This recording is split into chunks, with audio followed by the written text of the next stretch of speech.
and I'll start the meeting.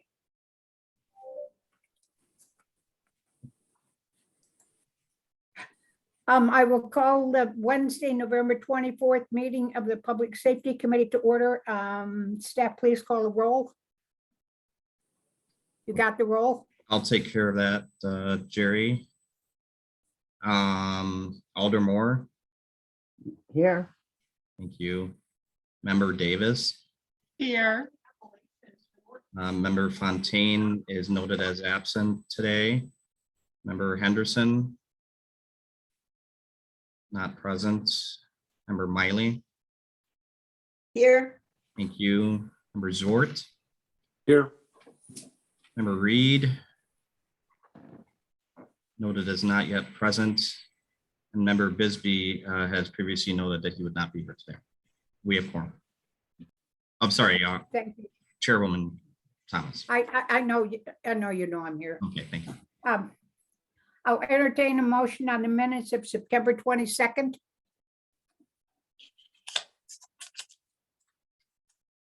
there a motion to approve?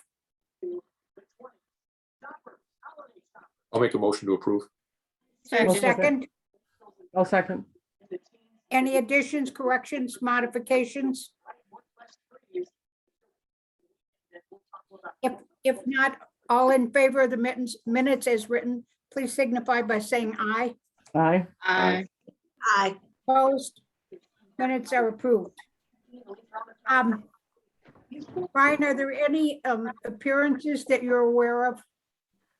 There are no registered appearances and nobody's in the room today. Okay. I will close the appearance section. Item 5, there is no discussion of street safety for cars, bikes, peds. So we'll move to item 6, new business, public hearing on city draft municipal mitigation strategies that are part of 2023 update to the Dane County Natural Hazard Mitigation Plan. I'll declare the public hearing open.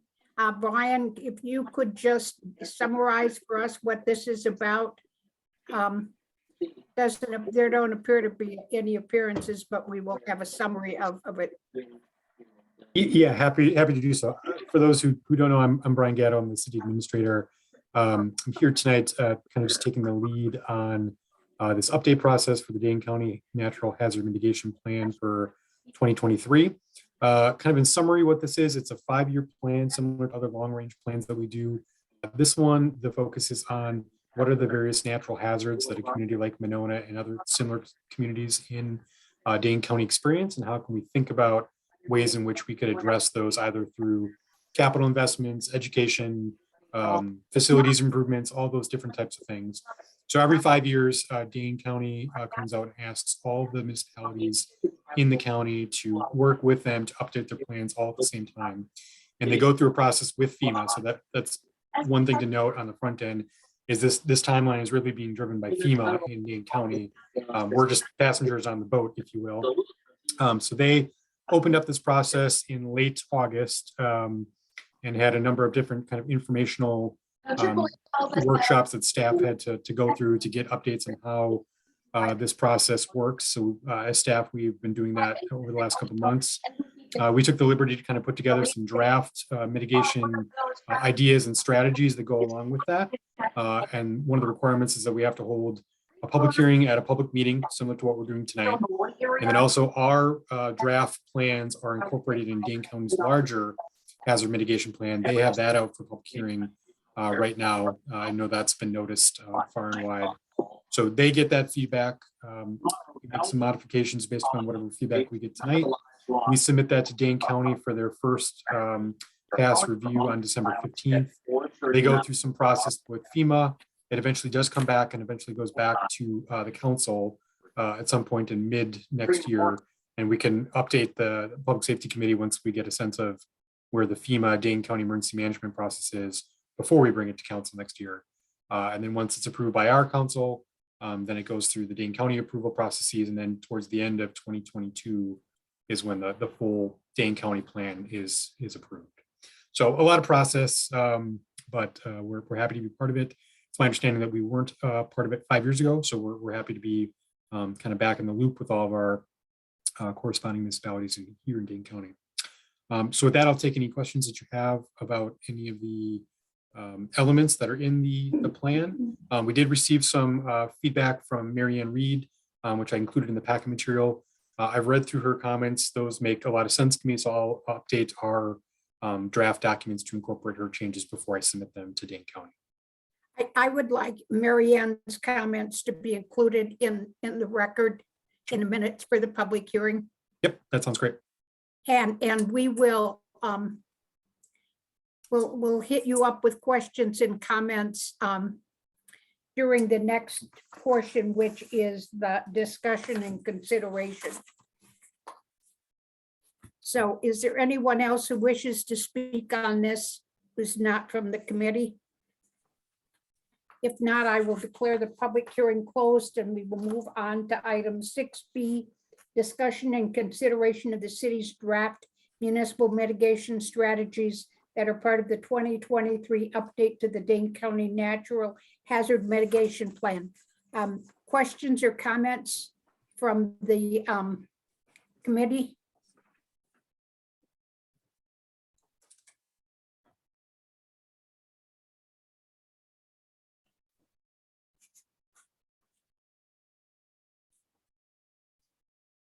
Okay, I take it you all are comfortable with what has been written and including I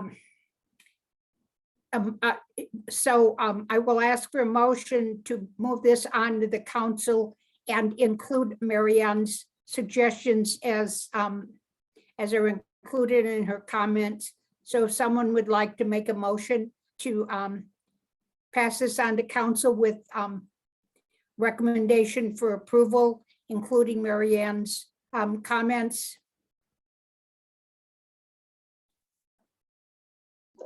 That is when the mayor advised city staff to close down what had been authorized as an encampment during the pandemic. I'll make that motion.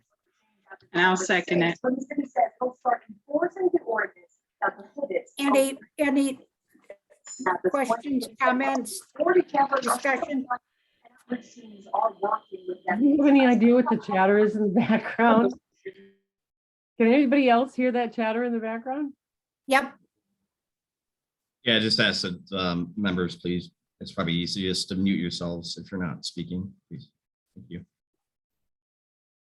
so if there's no questions or comments, all those in favor of the motion, please signify by saying aye. Aye. Aye. Opposed? Motion carries. We'll move to item 6C, discussion update on public safety building feasibility analysis study and RFP recommendation to be sent to the council. Who's going to take this one? I'll take this one, Alder. Good evening, everybody. Happy Wednesday Eve before Thanksgiving. Good to see everybody. So this got put in front of the council at the last council meeting, and it was recommended to bring it back through public safety for a recommendation before coming back to the council for approval. So this RFP was put out late August is when we put it out. I will be public with my apology that it did not come before the Public Safety Committee. I'll take responsibility for that. This was something that I felt was more not quite public safety driven yet, because we're looking to make sure the site was actually feasible before moving forward, and public safety would be involved going forward with it once we determined the site was feasible. So I'll take responsibility, Alder, for not bringing it back to the Public Safety Committee for recommendation earlier. Administrator Gatto, myself, Chief Cheney Austin, and I believe it was Sergeant Losby were part of this that reviewed. We had several submittals. We reviewed all of them with an eye towards organizations that had experience in building combined public safety buildings. And once we did that and narrowed our scope down, we chose FGM Architects as the primary one that we would recommend coming out of that small committee, based on their experience and the fervor or the passion that the architect of note actually coming out to the building and walking around and wanting to be a part of this, which was a rare thing. So I believe it was not quite the lowest bid, but it was quite a bit under the highest bids. We tried to set a range and cut off the high folks and the low folks. And in looking at it as a group, this one came to the top pretty unanimously from everybody reviewing them separately. So that's what's here in front of the Public Safety Committee tonight is the recommendation from the two chiefs and Sergeant Losby and Administrator Gadow is our recommendation for the architect to do the site feasibility study. The scope of this is very narrow. It is determining that the site will hold the size of building that we need with the amenities that we need. There are going to be rough drawings and some rough cost estimates. So they're not just going to say it'll fit, they'll show us how it'll fit. But no determination on actual materials, building plans, any of that. It's more of a, yes, the site will work and here's how it'll work. So before we did this RFP, we got an informal, yes, it'll work from a couple of architectural firms. This RFP is designed to let them show us how it will work. And then to also give the Public Safety Committee and the City Council an idea of how much it will cost. So I'm happy to take questions, but that's where the RFP came from. I am confused because when I read at the council what their proposal on attachment A, I think it talked about reviewing and recommending materials. I'm happy to take a look at that. This particular RFP was pulled directly from a recent public safety building RFP as the first stage, so to speak. So I can take a look at that and possibly answer some more questions about that. But the intent of this and the intent that we got from the architects that submitted are what they'll provide is rough. When it comes to materials, they'll provide a rough cost estimate based on how much it would cost to build a building of that size. But there's no finished materials, no interior, exterior finish, none of that. It's all based on, if this is a concrete building, for example, it'll cost you this much. If it's a stick built, it'll cost you this much. That's the intent of the RFP. It may have not been as direct as it should have been, but that's the intent of the RFP is to the architects to provide us a basic, here's what a building could cost to put it on this site. Yeah, and just a point of information for clarity's sake, you know, if whether it's this firm or whatever firm is selected, we collectively as a staff group will negotiate that scope of work a little bit further. So we'll clarify those points where there's questions about what their deliverables are going to be. So we'll make sure that that's clarified before we sign on the dotted line with them. Alder Moore? Thank you. So I'm assuming that there's some potentially some value of the same architectural firm that gives its feasibility study potentially also designing the building. Is that? I mean, generally speaking, yes. I mean, because that firm would have kind of inside knowledge of the site already, kind of the organizational structure of the community they're working for. So more often than not, they would, you know, when they submit for the second RFP, they would likely have a pretty competitive proposal going in. But I think because the scope and scale of the second RFP, so just for clarity's sake, so everyone understands, this phase one RFP is really just to, as the chief said, is to examine the site itself, the existing fire department site, to see if physically, technically, we could build a new structure there. That's part one. The second RFP, part two, would actually be the architectural and engineering design for the construction of that new facility. That would be a whole separate RFP process that we'd go through. And the reason we do that is because that is such a large project. We want to make sure we're getting the best and brightest to submit their proposals. I mean, that's, you know, design for a building of this size is going to be in the $800,000 range. So I think it makes sense for us as a community to submit a second RFP and see what we get back. But to Alder Moore's point, it's likely the case that, you know, if FGM Architects is selected, it would be in their best interest to be as competitive as possible in that second RFP. So, you know, that's something for us to consider once we get a little bit further down the road. So if that's the case, I guess I would just have one request, wearing multiple hats. It seems to me because of a building this size, and the fact that the city doesn't build new buildings very often, as we all know. And that we've made substantial commitments, not only to build this building, but to sustainability as a community. It seems to me that getting a ad hoc committee together sooner rather than later that would have potentially representation, not only for public safety, but also from the sustainability committee, or even individuals within the community that are totally dialed on sustainability, so that we make sure that from the very beginning, we're thinking about issues like that, rather than, it's staying within the confines of administration or just public safety, since that obviously is going to be a goal of ours. Yep. Yeah, I think that makes sense. And we've already kind of had that conversation with Alder Thomas about, reaching out to those different groups. So, this phase one RFP report, the deliverable that this firm puts together, we would share that with this committee, the facilities committee, and the sustainability committee. And then, Okay, as you mentioned, we would look to create an ad hoc group that would pull membership from those three different committees and some other individuals, to then shepherd the process forward into that phase two. So absolutely correct. okay, terrific, thank you. Yeah, I do have, when they submitted their proposal, they had a schedule of activities. And the first one was do something and report back to the city council. But I think that that needs to be corrected to include public safety or other appropriate city committees before it goes to council. And I know that we've talked about that a little bit, Brian, but I think that we need to make sure that that's covered as well because their billing and their response is based on a report to the council. Yeah, we can change that in the scope so it reflects that. That's not a problem. Okay. Any other questions or comments?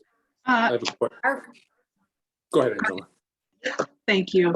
My question is, when I'm looking at the total fee, it's $19,800, and the credit that they would give if we were to move forward with them with the new project, they would credit us $12,000. Why is it just $12,000? Is that AIA a percentage, or where does that come from? What does I think that's just coming from the firm, again, trying to be competitive to get the second contract. There's no requirement that a firm has to give you any credits in a two-part RFP process. So I think this is just their way of saying, we're committed to or we want to be committed to this project, with the hope that if you hire us for phase one, you'd think long and hard about hiring us for phase two. I think that's all it is. Okay, that's good to know. And my final question is, I'm looking at the timeline as well as Alder Thomas was, and it says the project kickoff is November 2021. So has this been approved? Nope. Okay, so this will be amended, the Correct. timeline. Okay. Thank you. Mark? Yeah, I just had a question, and maybe it's clear and I'm just missing it, but it sounds like they're just talking about police, fire, and EMS. Is there a city hall component to this that's separate, or is all this included in the same Just the proposal? public safety. Just join public safety facility. That's the only piece.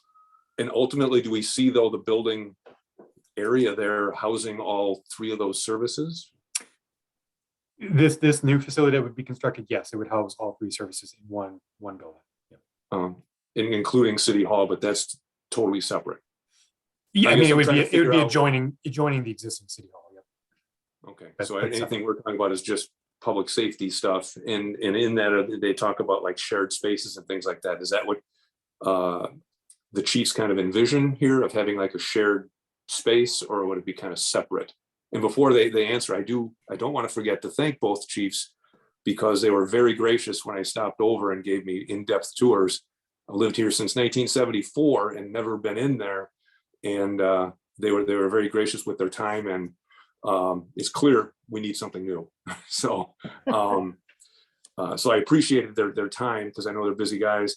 But yeah, I'm just, when I was looking through those photographs and things of these facilities, it seemed to me that that shared space kind of made sense, but I'm not sure what their opinion is on that. I won't speak for Chief Cheney Awesome, but for my department, we want to share as many spaces with police as we can. So there will be some divided spaces that will be basically locked off for each department, sleeping quarters, that sort of thing, locker rooms, that sort of thing.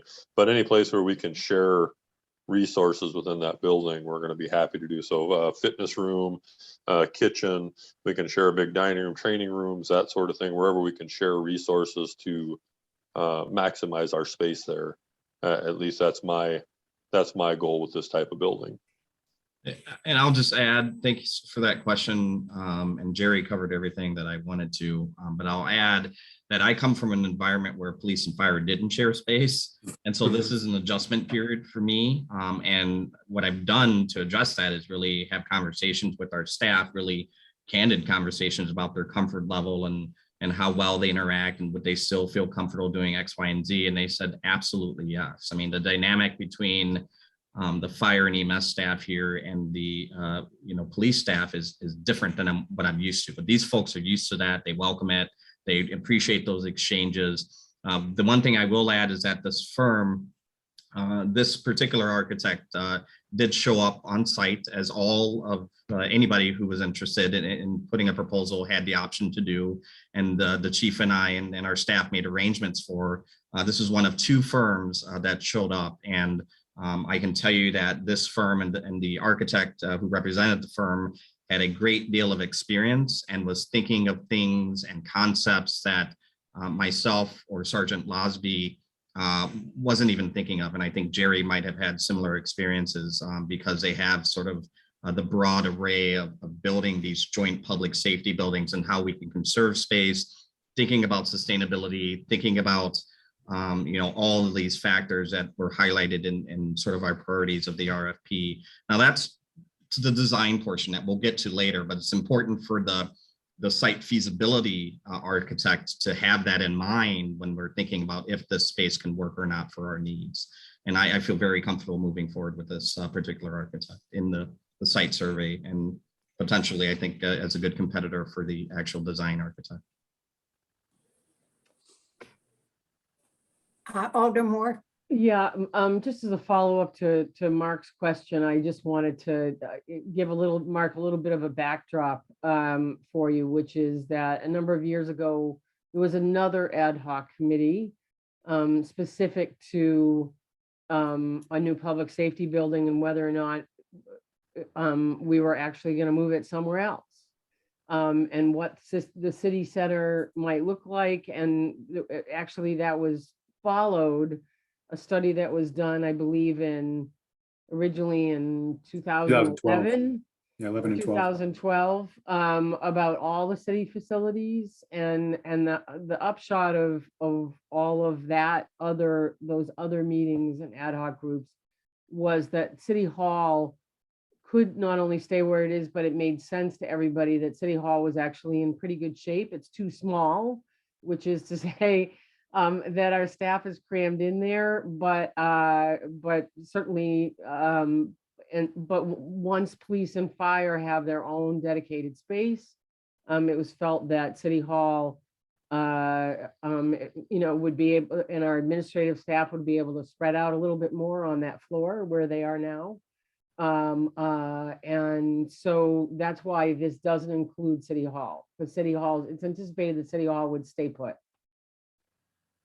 So, No, Chief McMullen, thank I you. wanted to say to you, thank you for taking the ball and running with this. I may have whined because it didn't come to us, but I'd rather do that than have you sit on your hands and not do anything. And this goes back to the Bray study was done when Bob Miller was mayor, and he put it on the shelf and said, let some other mayor worry about this because it'll be a big headache.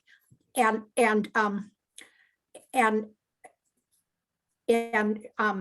the current mayor is committed, Mary O'Connor is committed to building that and has been since she first took office. And she will do the heavy lifting. And so I'm very grateful that you started pushing things, both of the chiefs, but you in particular, Chief McMullen. So it's fine. If I think we get overlooked in something, I'll let you guys know. And it'll be taken care of.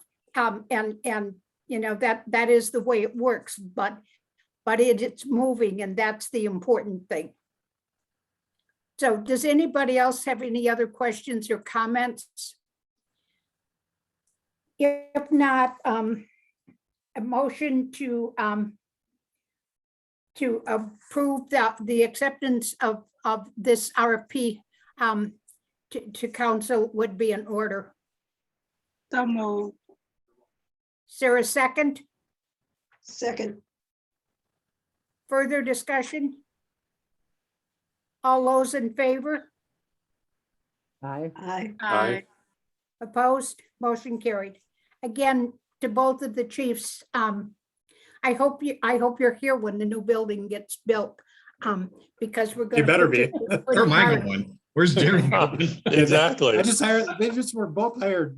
They're gonna be here. I just want to That's say, good. I just want to say thank you, because I know it's a big project for a city our size. But drastically needed. I just appreciate, even if this is the first step, I appreciate it. And yes, Alder Thomas, I would much rather you come down to my office and let me know if you're upset with something, because I have big feet. I step on toes and I don't even know it. So That's good. I like wine. I like wine and cheese, so I wine a lot. You know how it goes. Happy Thanksgiving, Brian. Good night, everybody. Happy Thanksgiving. Good night. Have a nice Happy Thanksgiving. Thanksgiving. You too. Okay, we're going to go to item D, discussion recommendation for purchase of a CMAC video laryngoscope system to bring second ambulance into compliance with the needs of the department. Chief McMullen, this must be you. this would be me. So I will give a very brief history. Back in 2017, before my arrival, the decision was made at the department level that the CMAC video laryngoscope was the choice they made to help us place advanced airways. Not a cheap system. This is basically the Cadillac of the video laryngoscope world when it comes to pre-hospital care. Fantastic system. I'm glad we've got it. I can tell you, since my arrival, every advanced airway that's been placed, we get a first pass success, every single one of them. And that's partly due to how much my folks train, but it's also due to the system that they use.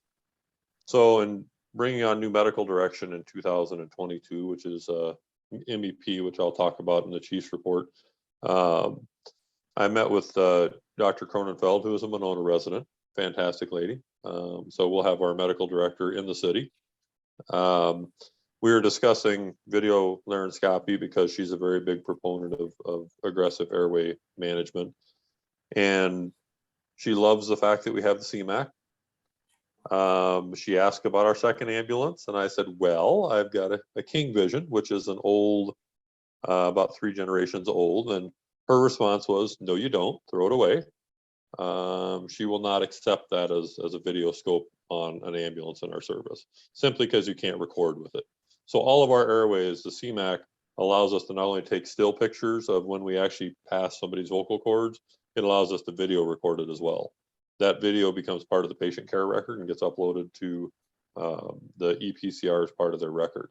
So all those calls are reviewed by medical direction. So they want to be able to review the video, make sure we're performing the skill appropriately, and provide follow-up if they're not. So after some discussion with Dr. Cronenfeld and with my crew, that's where this particular discussion point came. what I would ask is that we purchase not 2, but 3 of them. So we currently have 1, I'd be purchasing 2. And the reasoning for that is our new medical director is very training forward. So if I buy one for the second ambulance and bring that up to its current, to what it needs to be, that video scope will not be on the ambulance most days. It will actually be used for training. And when it's being used for training, I can't put that ambulance into service. So I worked with our rep that got us the first one. She got me a price that was $3,000 less than what we paid for the first one 4 years ago. And then she is also willing to sell me her salesman demo at a much reduced price as well, but below even the new price she gave me. So I'm looking for $22,000 from the EMS fund balance, but that will purchase 2 of the video scopes that we spent $15,000 on for one 4 years ago. So it's taken about 10 hours of work with our rep, but she went to bat for us with her company and got us a really good deal to buy 2 of them.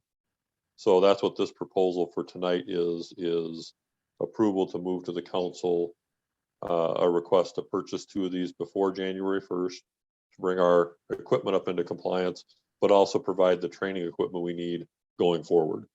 So what the medical director has given us is 6 months from January 1st. All of our paramedics have to be signed off by her personally to be able to continue to place advanced airways, which is a standard. Nothing shocking about it, but we're going to need to have that equipment available for training. So I'm happy to answer questions. I'll even describe video laryngoscopy if you want. Alder Moore, Yeah, so a couple of things, Chief. One is where does that leave your fund balance? So mean, as in of good last shape? week, yeah, when I checked with Mark last week, that fund balance is sitting at 168,000 Okay, of unencumbered funds. So we already encumbered the 42,000 for the lift system. So the 168,000 of unencumbered funds. okay.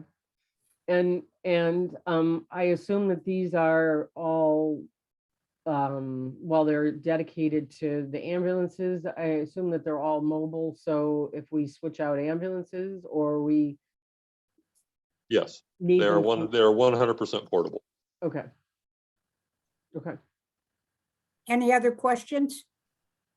If not, a motion to approve the purchase of these is in order.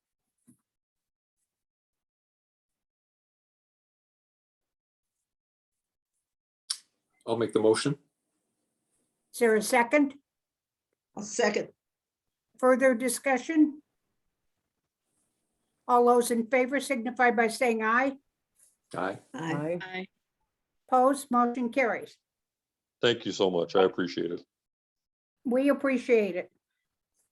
Item 6E, discussion recommendation for additional purchase of 2 powered stair chairs, 1 for each ambulance as part of a group purchase with the approved cot lifting system in the 2022 capital budget. So did we not approve this in the capital budget? We did. So the $42,000 that was approved for the lifting system, what I did, and I will preface this, that this proposal will not cost any tax dollars beyond what's already been encumbered under the EMS fund balance. When we had our demo, there's 2 competitors. There's Stryker and there's Furno. We currently have had Stryker for many years. They've got this county pretty much locked up. Basically, and when I started, the only places that used Furno were funeral homes. And they had that market sewn up. So we've had a new Furno rep in the area for the last couple of years. They make a competitor to Stryker. I had her come out and demo the stretcher. I saw it at a couple of trade shows that I was at. Did some side-by-side demos, and they have improved quite a bit over what Stryker had and what we currently have. So I had her come out and give a demo to our career staff. All 6 of them that attended actually really liked the Furno as opposed to the Stryker. So in discussing with that, they also make a powered stair chair, which we use stair chairs on a daily basis. They allow us to move people from upstairs to downstairs, downstairs to upstairs. They can't walk for themselves. As of today, we used it once already today out of our 3 calls. So it's a pretty heavily used piece of equipment. and it is basically runs from muscle power. So what Furno has done is changed their entire stair chair mindset, and actually it's now powered with the same batteries we use for our extrication tools, that sort of thing. So I asked the rep to work with her district manager to give me the best deal she could for the powered cot and 2 powered stair chairs, so we can replace both ambulances worth. So with the trade-in of our existing performance load, which is nothing more than the charging system on Medic 60, the oldest of the 2 power cots, will keep the other one, and the 2 old stair chairs. The entire bid comes in about $49,000. So that's for the new power cot, which loads itself. It's pretty cool. Once we get it, I would love you to come down and take a demo of it, because it is one of the coolest things ever. It is 100% portable. So the lift system that Stryker uses actually uses a carriage. So this whole trolley comes out the back of the ambulance, and you load the cot on it, and it lifts it. And the cot from Furno is self-contained. There is no trolley or any of that. It actually loads itself. It's really cool. But what I'm looking for is approval. Again, I don't want to step on any toes. I brought it to you folks to make sure you're aware of it and I could get your approval on it. I'm looking to use EMS assistance dollars for this, which we get from the state, to make up the difference between what was approved in the capital budget and the $7,000 for the 2 stair chairs. What our rep basically gave us is we buy 1 stair chair, we get the other one for free based on the cost. So So you I can do want approval to exceed the capital budget by $7,000, which would Yes. come from the EMS assistance from the state funding assistance program that currently has a balance of $24,000 in it. What I understand from Brian is he can approve stuff under 2,500. Out of that, anything above that has to go to the council. I wanted to bring you guys in as the first step anyway, and make sure you guys are okay with it before I push it up to the council. So it would be to exceed the existing $42,000 approved capital budget item, which comes from the EMS fund balance, and use the balance to be paid for out of EMS funding assistance dollars. Is there a motion to that effect?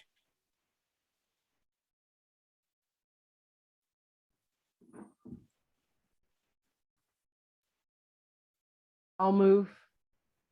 Is there a second? A second. Discussion?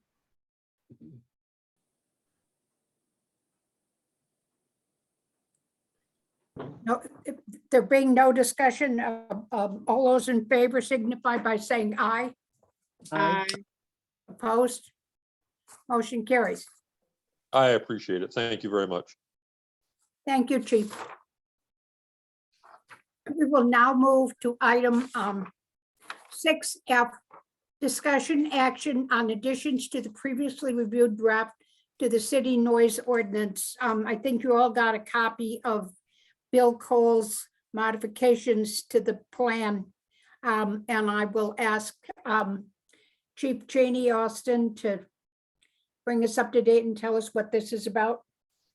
Thank you. The committee has had a couple of opportunities to discuss and approve additions or changes to the noise ordinance.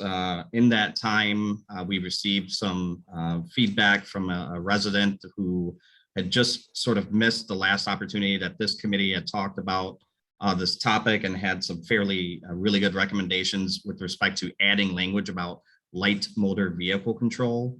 So loud noise, loud exhaust, loud engines, loud, et cetera, that could be and are disturbing the peace in most cases. And they recommended that we include language almost directly from the City of Madison ordinance. Attorney Cole looked into that, reviewed it, and recommended that a lot of that language be added. And so that's what you see in red. That was added to the draft ordinance. And the other change that was made is a process change that I think we all discussed here, but wasn't really codified well in the draft that was reviewed by this body. And that is authorizing the city clerk or designee to issue residential noise permits. Residential, so commercial noise permits go to public safety or the city administrator if no time is led before the event is requested And so those are the two changes, adding the Madison language, as I'll call it, for light motor vehicle noise, and then authorizing the city clerk or designee. Any questions? If not, a motion to recommend or to approve those modifications, please make a motion to that effect. So move. Sarah, second. Second. Any questions, changes, discussion? If not, all those in favor, please say aye. Aye. Aye. Opposed? Motion is approved. We'll Thank you. move on to item 7, review monthly financial reports. Personally, unless there's something drastic that you need to tell us, I don't know that you have to spend a lot of time. I don't even know. I mean, I think you can include that in with your regular report if there's something to report, unless you have something dramatic to tell us. I don't know how you two. I don't, there's nothing, no drama over here, and I hope there never is, but are you then recommending that we Take it off. take it off? Take it off and include it in your other report going forward, unless somebody else wants that done. I just think it's another thing to. So if there's no report on that, is there any future agenda items that anybody wants to include? And if you can't think of it now, please send me an email or either one of the chiefs anytime you have an issue. We'll move to item 9, reports, and we'll start with the fire department. Oh, sweet. All right. That means I get to finish talking before Chief Cheney Austin. So when you talk about shocking items, I will let you know, engine 4 was in for repair for almost 3 weeks, which is the older of our 2 engines, which is a combination of deferred maintenance over the last several years. Kind of built up, and unfortunately it took a lot of work to fix the things that needed to be fixed to put it back in service. So that bill alone exceeded my maintenance budget for the fire department. That was a $16,000 bill for repairs. But what it really did, I talked to Administrator Gatto about that, and I know the mayor has always said we don't budget for broken arms, and that's a great concept. I budget for properly maintaining our vehicles. So it could have been very easy for me to slide that into a different line item and do that. I would much prefer you see that that line item went from $15,000 budgeted this year to $36,000 in total this year for maintenance. All required maintenance, all needed maintenance. This $16,000 will get us the remainder of the years we need with this engine before it's replaced. But what it really does is highlight why we have a replacement schedule for engines and for ambulances. This particular engine is 17 years old on a 20-year cycle. 2 years ago, we spent about $4,300 in maintenance on it. Last year, it was $8,500. This year, it was $16,000. So as these vehicles age, they start to age out and start to cause more problems. This particular one, again, was due to some deferred maintenance that should have been taken care of in the past. So there were a lot of issues that they had to track down and find, especially electrical. So just when you see that, Alder Thomas, Alder Moore on the council, the next council meeting, that you're prepared for that. I'm happy to answer questions. I can provide you the entire 11-page repair document if you'd like. It was quite an adventure with Reliant getting us taken care of. So just be prepared when you see that. It should have little to no effect on our budget. We've been pretty conservative this year on our fire budget. So now to good news. The rest of what I have is good news. Volunteers, we had 5 new volunteers start. Have been at training ever since. They started the first part of November. We have 7 more interviews next week for 7 more volunteers, including 3 more within the city. So that will max out our available space. But all of them have already committed verbally to take an entry-level class that we're going to host in Monona starting in January. So you'll have a whole ton of new volunteers on the trucks. I'm looking forward to the hours that they've already put in. I want to say a public thank you to everybody that came out for the public safety tours. The numbers may not have been great, but the people that did come out, I enjoyed walking around and showcasing our facility. Not just its negative aspects, but all the neat things that are in place that, well, Larry, you know, the nice map that we have down there, the light behind map for streets that's been in place for many, many years. That will come to the new public safety building with us. It's a piece of history. So there are some good things from this building that it was really nice to highlight with folks that walked around with. So I wanted to publicly say thank you to those that either came out or took a look at the video tour that our media group did such a fine job on. Call volume, high. I'll leave it at that. Busy. A lot of overdoses. A lot of psychological calls. A lot of trauma calls. Nothing as significant as what we've had a few months ago trauma-wise, but just a really high volume. We are running more calls into Maple Bluff now. New auto aid agreements are set up. So due to the stress on McFarland and their current public safety building process, and they've had an engine out and they had their ladder out, we kind of spread our wings a little bit. For any structure fire, we'll get a engine from Maple Bluff now and the ladder from McFarland. So what we did have when I started was 3 trucks coming from McFarland along with our stuff. We're going to kind of spread it out a little bit to not be such a burden on our neighbors when we need to call them for structure fires. We're also returning that. So if Maple Bluff has a structure fire, which they did earlier this week, our ladder will respond to their structure fire calls because they don't have a ladder. So it's a nice way to help our neighbors, and they're helping us out. Training, lots of training. If you follow us on Facebook, we have lots of stuff on Facebook about our training. We were breaking walls down in the bowling alley these last couple of weeks and having a blast doing it. Last night we had EMS training on hypothermia and hypothermic injuries, submersion injuries. Dr. Cronenfeld was there, participated, had a really great training last night. The MEP transition to new medical direction is going great. Everything's in place. My 3 volunteers that do the EMS training have done a fabulous job working through that. The last 2 things I've got is the police department and the EMS fire departments. We're working together to better equip our police officers going forward to allow for a more rapid response. Again, some of the chief calls we have are overdose calls. So we're going to be working to equip our police officers, properly train them in the use of Narcan, being able to bag patients that aren't breathing for themselves, equip them to better treat immediate trauma. A lot of the life-threatening trauma needs to be treated right now, as opposed to as fast as our folks are, it's still 3 or 4 minutes.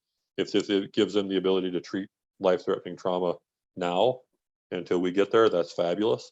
But it also protects our officers to be able to treat themselves if they're in the middle of a traumatic situation. It gives them the tools to be able to perform life safety care on themselves as well as the citizens. So our new medical director is well on board with that. So we're going to be working after the first of the year to equip our police officer partners with some different equipment and some different life safety skills to help us and themselves.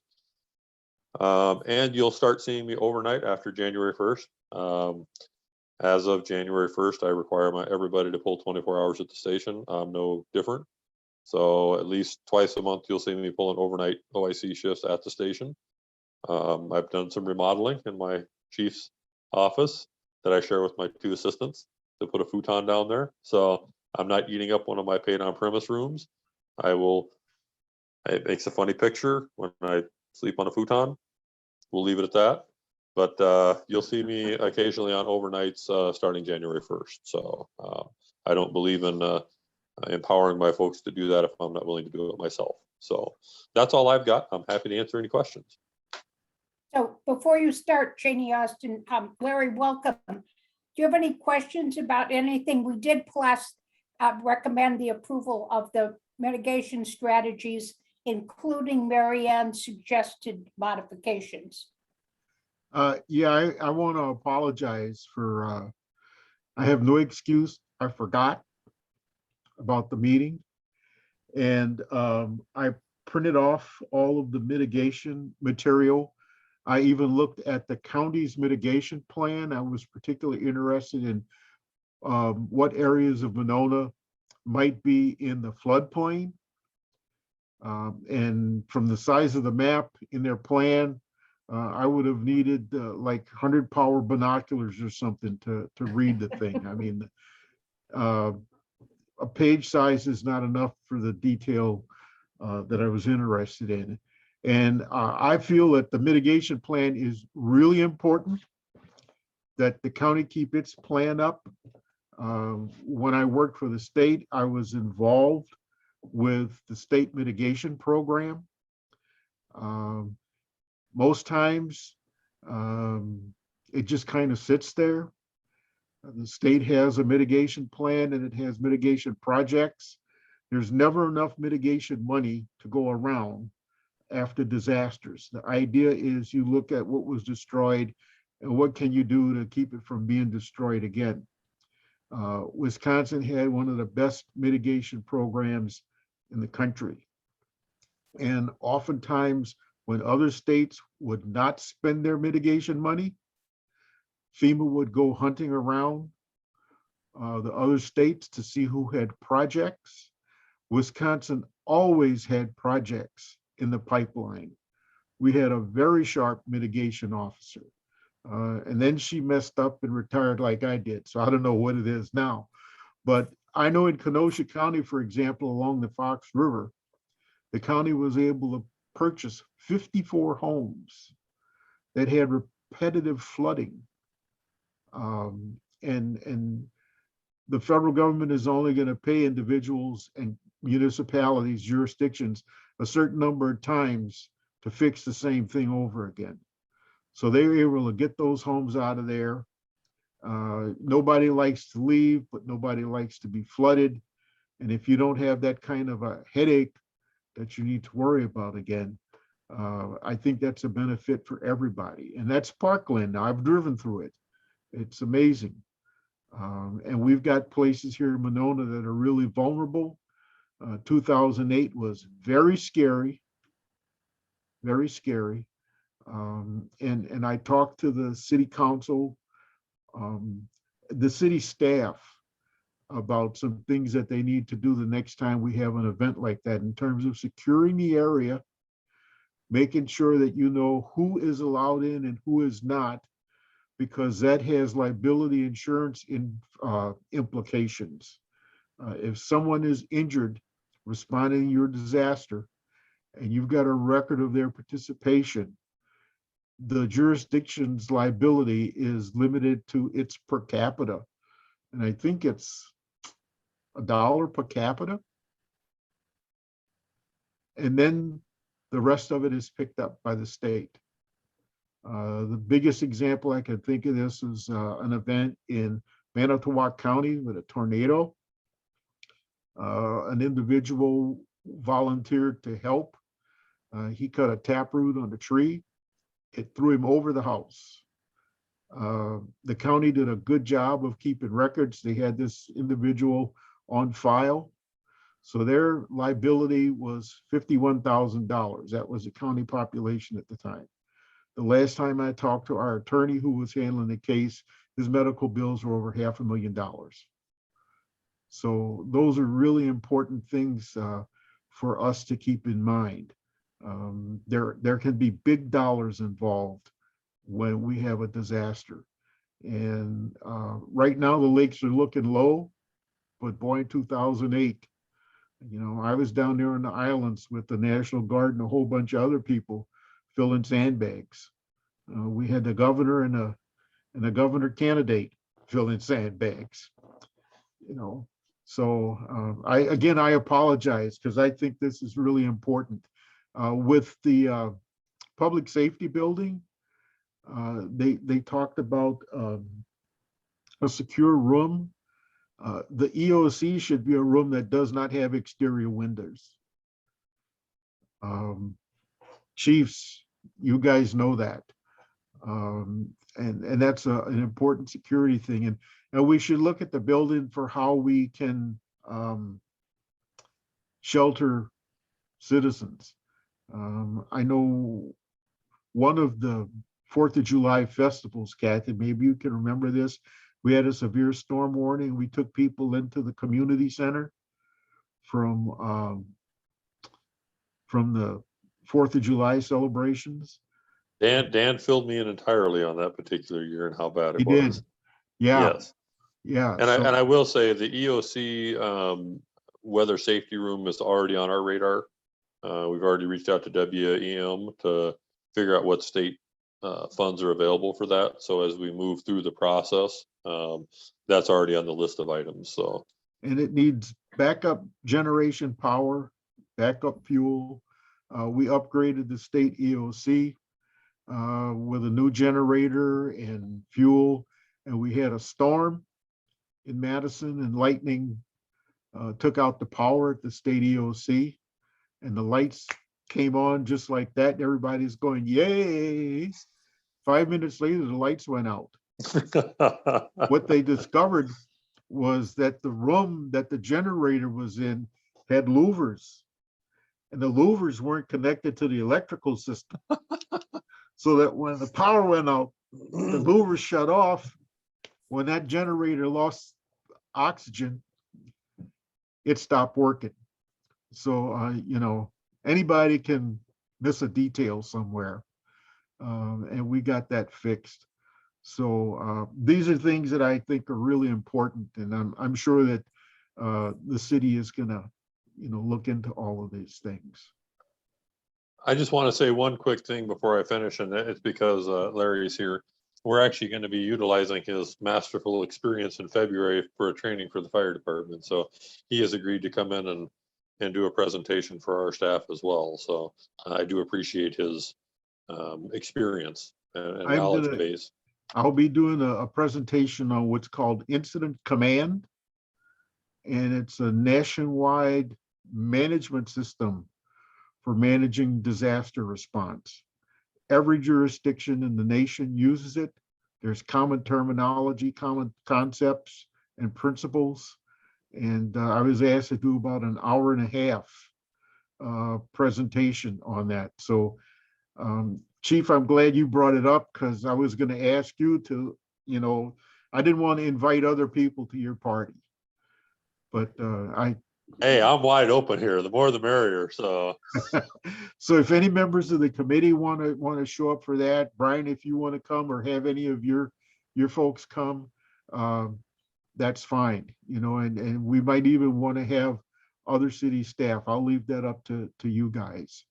But yeah, I intend to do a pretty thorough briefing, and you use it from one fire truck and a crew to thousands and thousands of people. I got dispatched to New York City after 911, and I was part of a planning team that was asked to do a short-term recovery plan for New York City that looked 6 months to 12 months out from the event. I was a regional director, had a lot of experience with local jurisdictions, and everybody on that committee was a regional director. The building we worked in had 1,100 people, and we used Incident Command. And we were in a pier on the Hudson. The next pier was the EOC, where they were directing operations at the site. There were 800 people in that building. And the next building up was where they were taking care of families. And we didn't go there. We had no business there. We felt like, you know, we don't need to be spectators for that. So from one fire truck or one police car, you know, 2 agencies to thousands. Good, thank you, Larry. You're welcome. I have one question, Kath, about the fire department. If I may, Jerry, you mentioned that that the overdoses were increasing. Is that right? yes. Do you have a sense of like what kind of an increase? I mean, are we talking like 2% of the calls to 10% of the calls? Or are you talking? I mean, I just No, like I have a I sense can here, say and then it's I can say it's consistently in our top 10 primary impressions is overdose. and every month it kind of fluctuates. Sometimes it's 8, sometimes it's 6. I would say in October into November, it's going to be in the top 3 for calls that we've been on. So it comes and goes in waves. It actually generally follows Madison Dane County numbers. If they're having higher overdoses, we have higher overdoses, and it's unfortunate. So yeah, it's going to be in the top 3 for October and November for call volume. And I understand there's something out on the street now that's even more potent than fentanyl. Fentanyl, yeah. That is really scary. Yep. Yeah. Well, Chief, thank you. I've I got a appreciate question. that. It's helpful to put it in a bit of a, in a larger context to know when we're talking about increases or more or whatever, what that means in terms of the trajectory here locally. Absolutely. Yeah. Gee, did you mention something about Narcan? Was that going to the police officers? They don't carry it now? No. So currently our police officers have some what I consider residential Narcan stuff you can get from CVS for handling evidence within the police department. So it's for themselves. To date, they have not carried naloxone on person ever. I don't think. So this will be something new for them, but something very beneficial to everybody. Right. And I just recall from my previous employment that it's quite expensive. Are there programs out there to get that supplied, maybe at a lower cost or free, or that's going to be another budgetary thing for either department to cover that cost? No, it'll be covered under our operational medical supplies. What they're going to be given are the same things we use.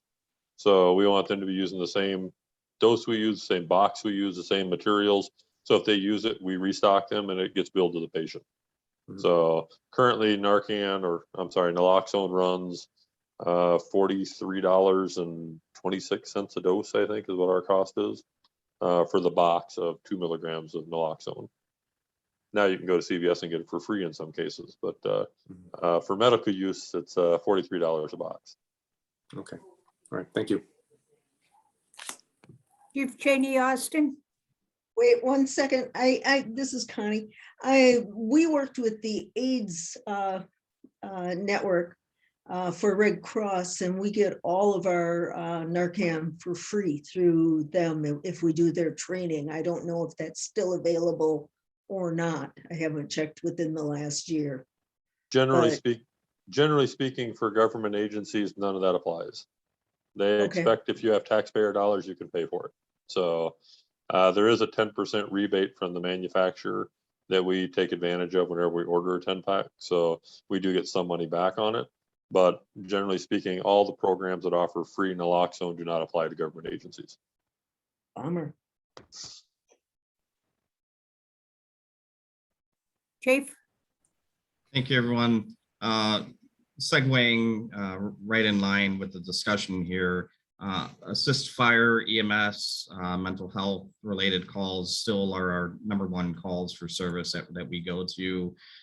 It's interesting, my first week here, I did ask about the naloxone because I'm used to carrying it. I carried it in my breast pocket when I was on duty and have deployed it even as a commander in the field because I was close to an overdose situation and it's saving lives. And so the officers themselves have asked for it. And I think that there is just a philosophical difference between my predecessor and I on the benefits of having individual carry naloxone. So I thank Chief McMullen and our medical director in supporting that. And it will take some training time and I've dedicated that. And the chief has so graciously agreed to provide that to our staff. So thank you, Chief, and thank you all of you who I have no doubt are in support of that as well. Additional training I can speak of because it segues kind of into what Larry was talking about with ICS or Incident Command. I was the police department's representative at our emergency operations center that had about a dozen windows in it. And I can tell you that there was a big steep learning curve as it related to the 2020 civil unrest and the proper use of that space and where a good ELC should be located, to include educating the mayor that that's probably not a good location for a press conference. But anyways, that is definitely in our heads and our minds, and Jerry and I live and breathe both ICS as well as planning and preparation. I'll just speak on the PD side of things. That is a little bit of a change from what they're I think used to. Not that they're afraid of it, but none of my command staff have proper ICS training, and that's something that I really think that we need to get. There's a lot of free programming, as you know, Larry and others, that the WEM, Wisconsin Emergency Management, puts on. They can come to you, and FEMA. I've been through, I can't tell you how many times I've been to Anniston, Alabama, the heartbeat of America, but that's where FEMA has their large training location, and they do a lot of really good training there. And I had trainers in the room that did work 9/11, that did work the hurricanes down south, that did work the oil spill. And so you're learning from practitioners who live and breathe this model and can articulate how well it works. So, and I've seen it in a smaller scale at Madison, and I've seen how it works. Now, fire, they do this every day. You know, every call they go to, they rep this incident command structure.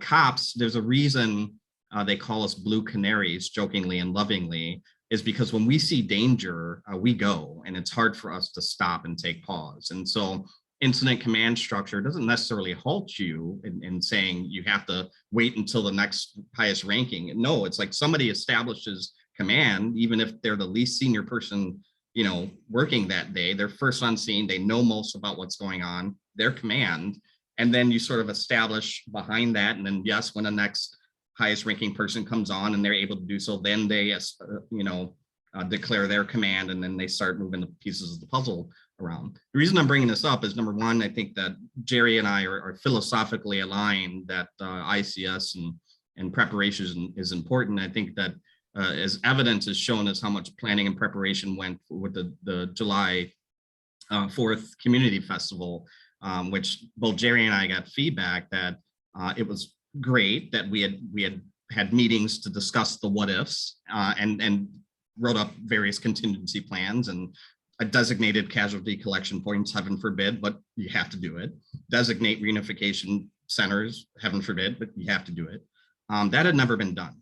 And so just, know that, you have two chiefs that are thinking of that, but I expect all of you to please help prodding, reminding, and bringing this up from time to time, because we do get busy, and there's some things that we may miss, but we try not to. So, and then I'll say, as it relates to that incident command training, something that goes hand in hand, the Fire Chiefs Association in Dane County and the Police Chiefs Association in Dane County signed off on a joint sort of response protocol for active shooters. Previously, each agency or training consortium, or in most cases, just the independent municipality and their agencies, responded differently to different large scenarios. The closest real live one that I think that folks can remember and think on was the Paradigm shooting in Middleton, that active shooting incident. You had all of Dane County pretty much drop what they're doing and responding to that and operating with different training, with different response protocols. We made it work at the end of the day, but we learned a lot from that. And what we learned is that we all need to start talking the same language and training with the same materials and the same protocol. And so that's one of the big takeaways that we learned from that experience. And so starting early 2020, several of us were, and I definitely wasn't involved in any heavy lifting, but I was involved in the conversation, really started to look at a good plan moving forward as to how both police and fire would operate in a mass critical incident type of environment, such as an active shooter situation. And so we Monona officers just went through that training through our training consortium. There's philosophically, or I should say procedurally, the principles are the same, but a lot of the nomenclature and the terms are different. They're aligned to what I'm used to because Madison operated that way, but with the training consortium and we're a part of it at the city of Monona, officers are going to have to adapt and learn the new lingo. But it's there. It makes sense. All the chiefs signed off on it, and we're going to use it, and hopefully we'll be able to be more effective in responding to critical incidents in Dane County. And I hear that there's a big push for the FBI. There's a big push for, you know, the sort of national, international fire associations and chiefs to really start using this specific model that we're using for active shooter and mass critical incident response. Now, switching topics. Thank you, I'll echo Chief McMullen and saying thank you for all those who attended the open house. If you've not yet had an opportunity to check out the YouTube video that Monona Community Media and their wonderful new staff, Brennan, created, please take a look. I think they did a fabulous job. I've already got some decent feedback on that. So I'm glad that that's successful and out there for folks who couldn't make it in person. A little bit of not great news. Unfortunately, one of our new officers in the police academy did not successfully pass one of the required components of the academy. And so she has tendered her resignation. We started then immediately due to some of our staffing needs that we're anticipating a hiring process for a certified officer. So we will not be sending this new officer to the academy. They must already come with academy certification or already be serving as a law enforcement officer. But I can tell you in the week and a half or so that we've had that open, there are already some really good promising candidates that we're getting in.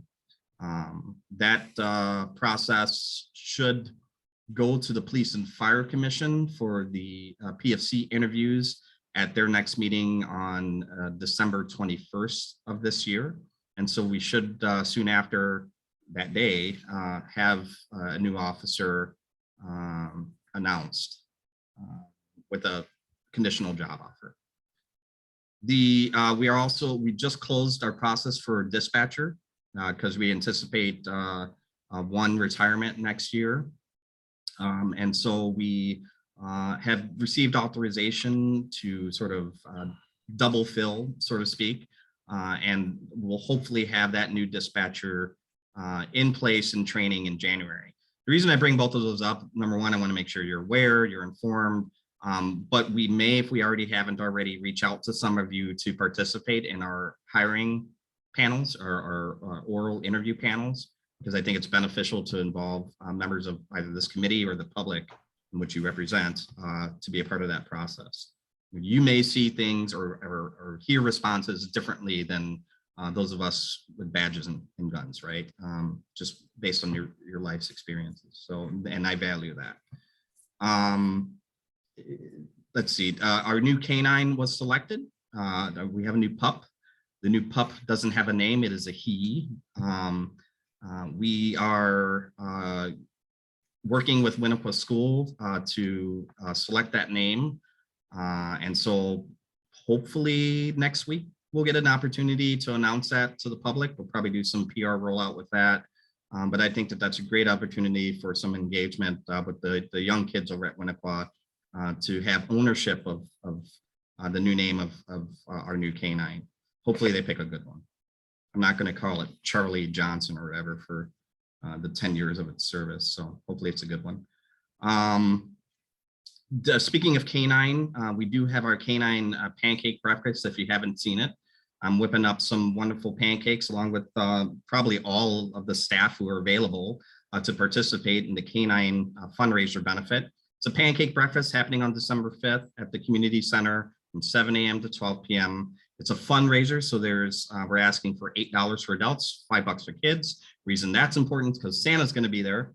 So please come. Santa will be there from 8 o'clock to 11 o'clock. And this is also celebrating Maya's retirement. It seems like I've been announcing this since the summer, but she will be on her last few shifts. And so she'll be there to meet and greet with folks. And we can all pat her on her back for a job well done in her career.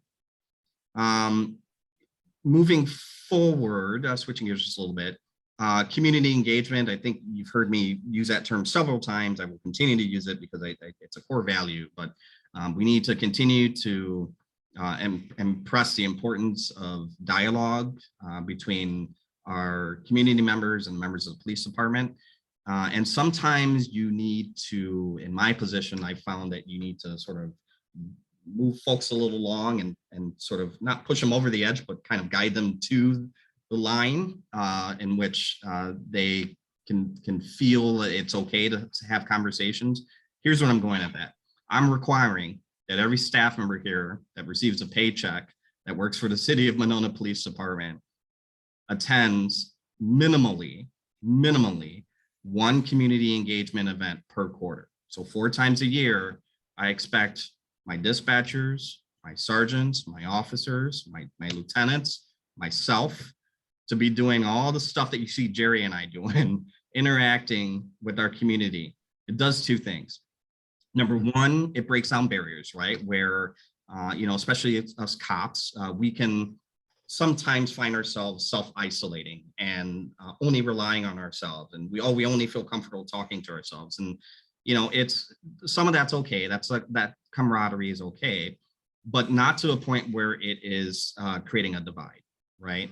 We're all in this together. I really try to practice what I preach. I really mean what I say, that the community is part of us and we're part of the community. And so this presents opportunities for that engagement, for walls to be broken down. And yeah, there might be some challenging discussions that are going to play into that. That's okay. It's okay to say, I don't know. It's okay to say, geez, I'm just not comfortable going there with you, but I'll talk about X.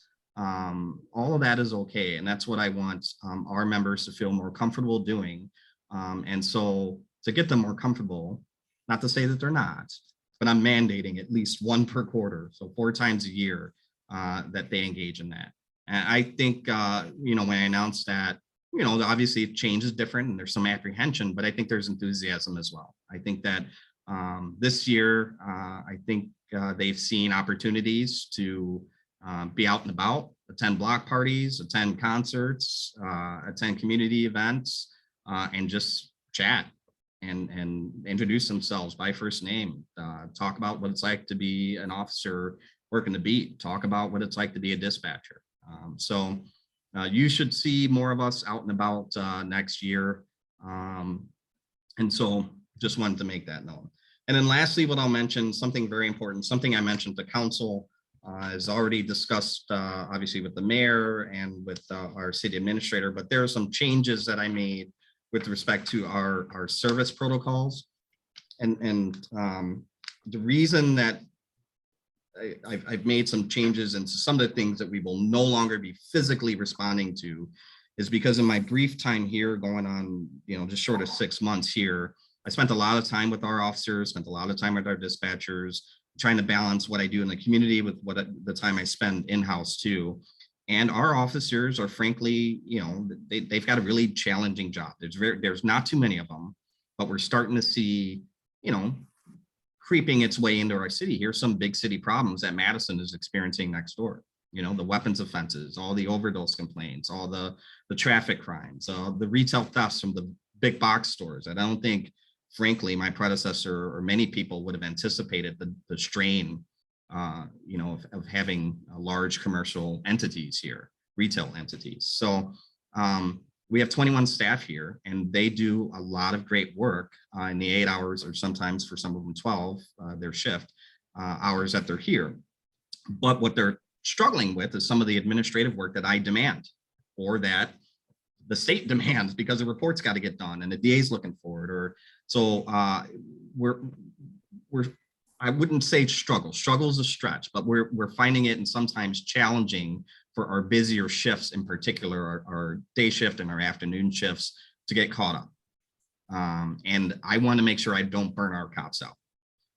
I also want to make sure that all the things that I'm asking them to do, they have an opportunity to actually get the job done. What I mean by that is that when I, direct more traffic or control or management on Winniper Road or on Nichols and Maywood, that they actually have the time to do it.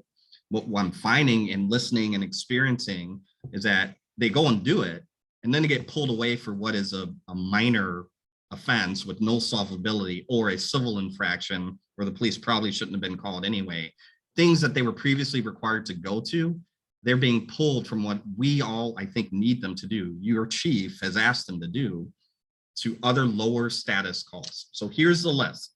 Here's the meat, what I'm getting at. Private parking complaints. With the exception of fire lane violations, disabled parking violations, I know Jerry's happy about the fire lane violations, disabled parking violations, or any hazardous violations, we're no longer going.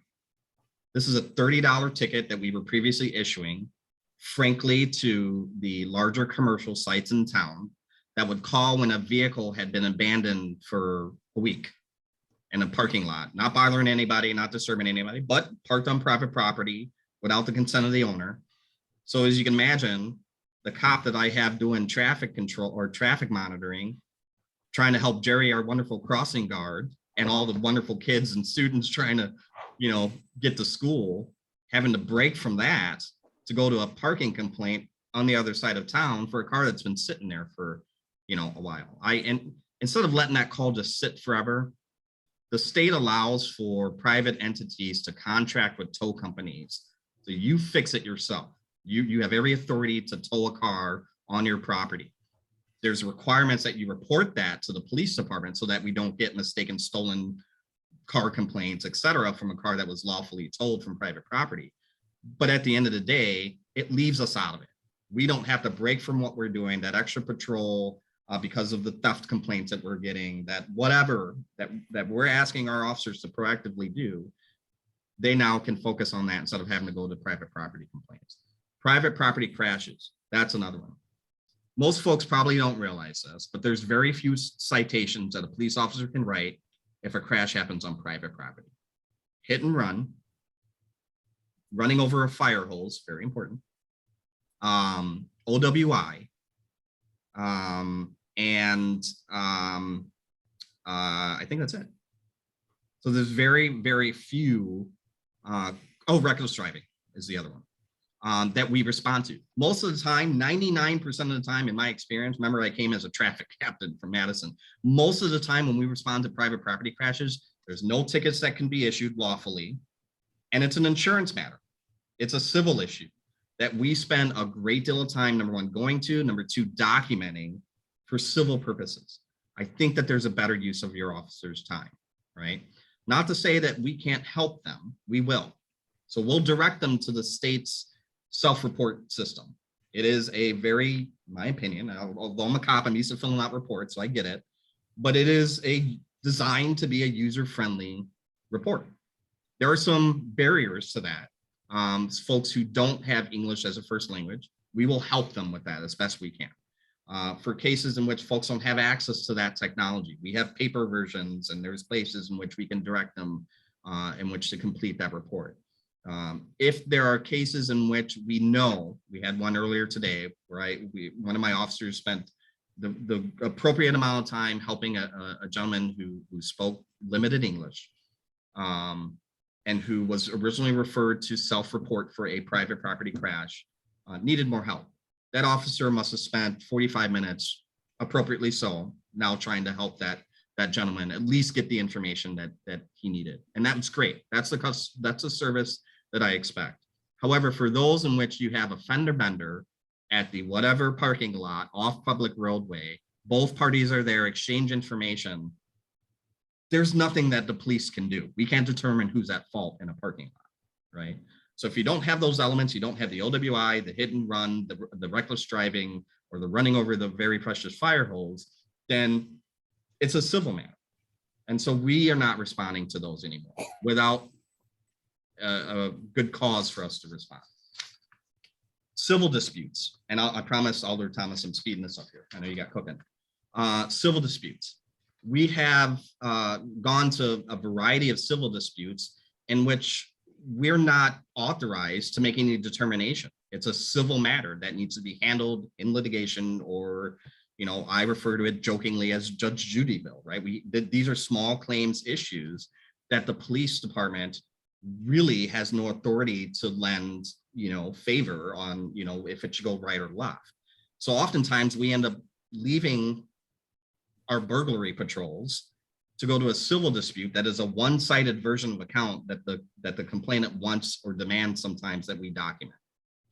That there's no legal authority for us to take any action on. Instead, those wonderful folks are being referred to self-report. You can document to your content, delight, and get that report filled out as much as you want, and as detailed and as thorough as you want. And then that assigns a case number. You can submit that as part of something that you want to submit on your case. That's great. Our officers are going to do extra patrol. Officers are going to do traffic enforcement. Officers are going to get caught up on some of these reports that are behind.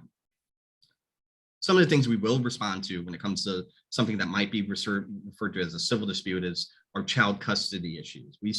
I feel like we still have an involvement there. Obviously, injunction issues, harassment complaints, things like that.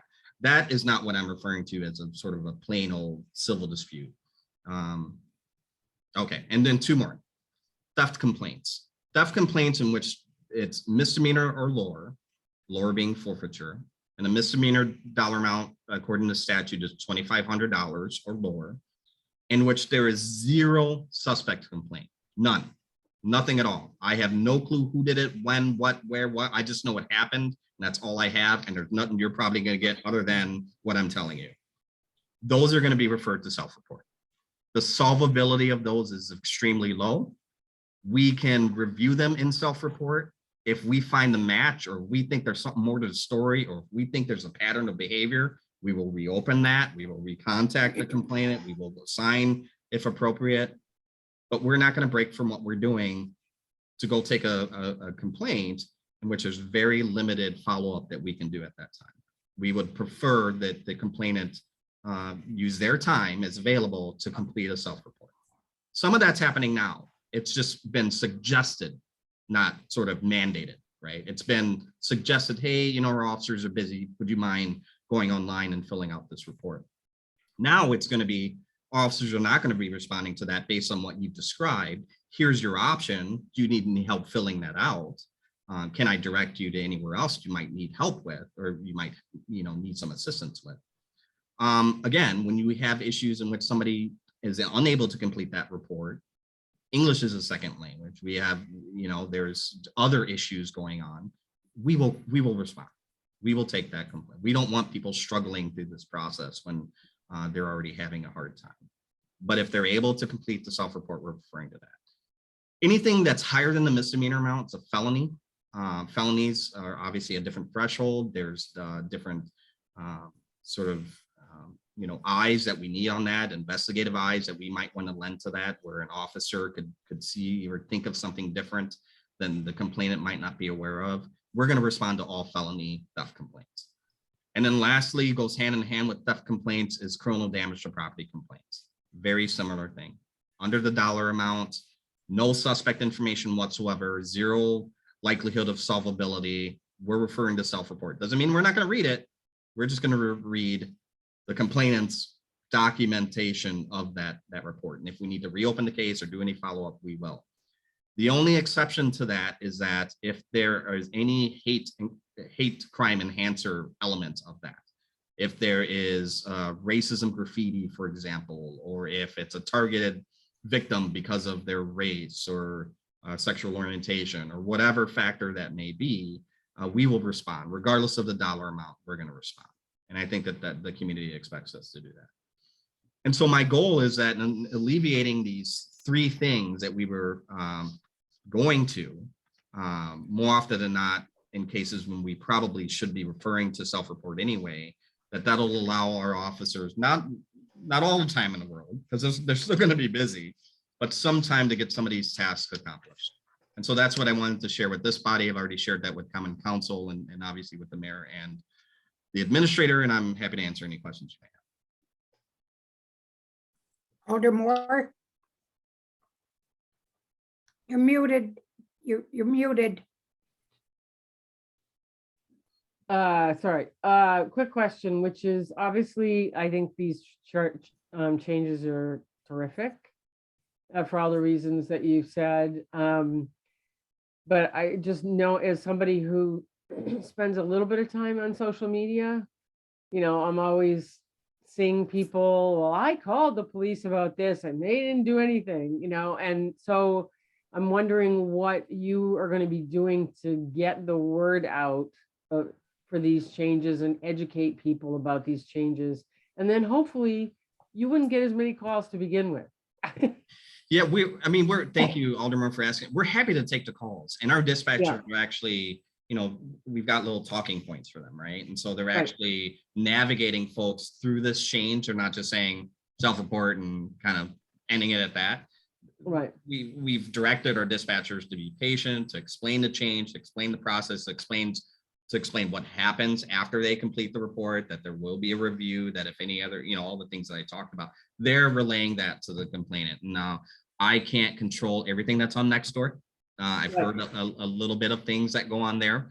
But I think that, you know, if I can get on camera, if I can put something out, happy to do so. These are things that have already been happening as sort of a voluntary basis anyway, when we get busy or when no officers are available. It is now sort of just like mandated that the things that we were having as an option now move forward. Good. Well, and I'm not saying that you know, you need to be responsive to Nextdoor, of course. I'm just I know. Believe me, I've tried. It doesn't work.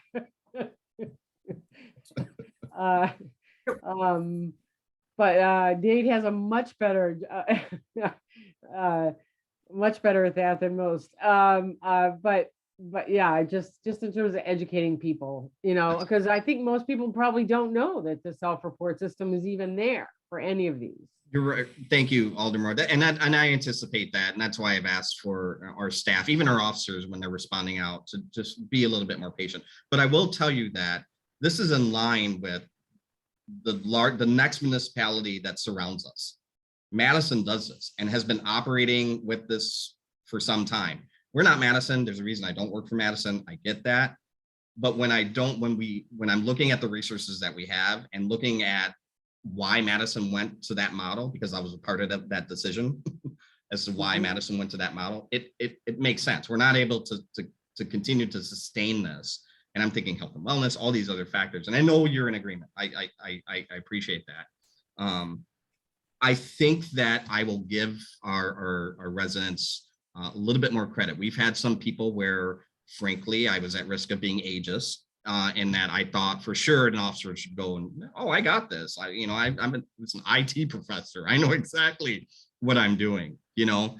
And there are some who have limited English that have said, that's okay. I can have somebody help me with this. Thank you. Great. That's great.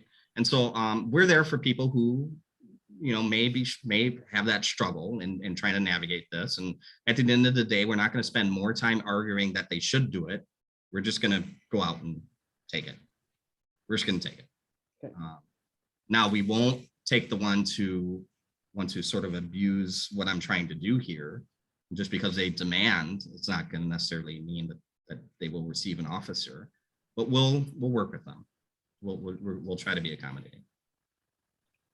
I would just have something to say positive about self-reports. And what I would always try to do is remind people that it is important to report it, even if it's a theft or criminal damage, because you never know. And I'm sure you'll probably share this with your dispatchers, who will incur the wrath of people that aren't happy that an officer is not sending, but that police departments do want that information, because you never know, 6 months, a year, 2 years down the road, that one self-report is going to help piece things together.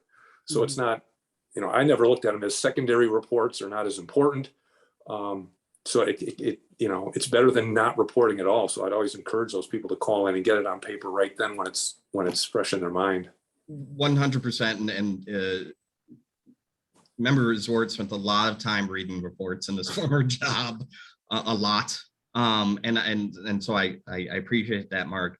I will say too that, you know, I'm just going to be honest. I mean, I think our officers do a good, thorough job in their report writing, but somebody who is just had, you know, something that was $100 taken off their lawn is probably going to write pretty detailed, more detailed description of what it was and when it was taken and what inch it was away from this blade of grass, then that officer will ever spend time doing. I mean, the officers is, you know, it's going to get the facts, it's going to get the pertinent information, and then triage, because we got another call to go to.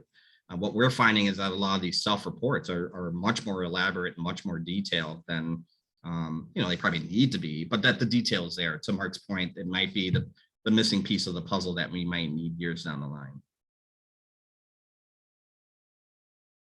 Okay, any other questions for the chief? We'll skip the other two reports. Two things. Our next meeting would normally be held on December 22nd, unless the chiefs really want to meet and really have something that we have to talk about. I don't think we need to meet in December, and therefore, unless anybody objects, I will cancel the December 22nd meeting, and our next meeting would be in January. Does that work for the chiefs? I will be in Colorado on the December 22nd, enjoying some family time. So I appreciate that. So. Okay. And your chief, and one last thing, it's Thanksgiving, as we all know, coming up, and I'm grateful for a lot of things, and I'm grateful that you all serve on public safety. I'm pleased with the committee that we have. I think you're good thinkers and reasonable thinkers. And among the things that I'm really thankful for this year is that both Chief Cheney Austin and Chief McMullen decided to come and work for Monona. You are wonderful, and I am 3 cheers for you guys. I love what you're doing. So thank you for that. Does anybody else have anything else they wish to say? Larry? Did any of you folks see 60 Minutes last Sunday? There was a story No. on Austin, Texas, and their police department. In the wake of the whole George Floyd thing, the city administrator decided to reduce the police budget. The state legislature got wind of that and passed a law forbidding communities to reduce their police budgets. So what they did was they took the money that was going to be the reduction in the police budget, and they put it towards community services, public health, drug interdiction, and they made changes in their 911 center so that when a citizen calls 911, they get Austin 911. Do you want fire, ambulance, police, or community service, or whatever they called it? And then they would direct the call that way. So if it was something drug related or mental health related, they had staff to go take care of that. Austin's population is 1 million. I had no idea Austin was that big.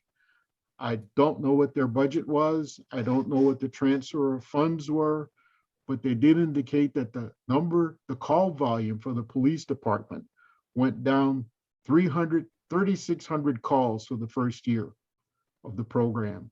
So that's where your officers have more time to deal with those things that law enforcement really need to do. And they need to be out there because there's just too much gunplay on the streets. My personal opinion. Anybody else have any other comments? If not, a motion to adjourn would be in order. So move. Second. Is there a second? Second. All those in favor? Aye. Aye. Opposed? We are adjourned. Thank you.